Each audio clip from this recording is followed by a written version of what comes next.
Hello, আসসালামু আলাইকুম। আশা করি সবাই অনেক ভালো আছেন। আমিও আলহামদুলিল্লাহ অনেক ভালো আছি।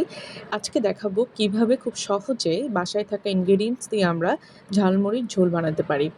তার জন্য আমরা এখানে প্রথমত একটা কড়াই নিয়েছি, সেখানে আমরা দিয়ে দিচ্ছি সরিষার তেল। আমি এখানে সরিষার তেল ইউজ করছি কারণ এই সরিষার তেলের ঝাঁঝটা যখন আমরা মুড়িতে মাখাই তখন খেতে অনেক মজা লাগে। এরপর আমরা দিয়ে নিব কিউব করে রাখা পেঁয়াজ কুচি। এখানে আমি হাফ বাটি দিয়েছি। এরপর আমি দিয়ে দিচ্ছি স্বাদমতো লবণ।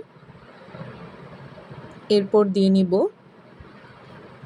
এরপর এটাকে ভালোভাবে নেড়ে দিয়ে নেব আদা বাটা। এখানে আমি হাফ চামচ আদা বাটা দিয়েছি। এটাকে ভালোভাবে নাড়তে হবে, নাহলে এটা কাঁচা গন্ধ থেকে যাবে। এরপর আমি হলুদ গুঁড়ো দিয়ে দিচ্ছি। তারপর দিয়ে দিচ্ছি ধনিয়া গুঁড়ো। এরপর আমি দিয়ে নিব জিরার গুঁড়ো। এরপর মরিচের গুঁড়া এবং মাংসের মশলা।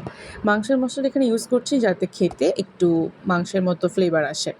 এরপর আমরা এটাকে ভালোভাবে কষিয়ে নিব বা ৫ থেকে ১০ মিনিট কষিয়ে নিব পানি দিয়ে, যতক্ষণ পর্যন্ত এটার আ তেলটা ছেড়ে না আসে পানির উপরে।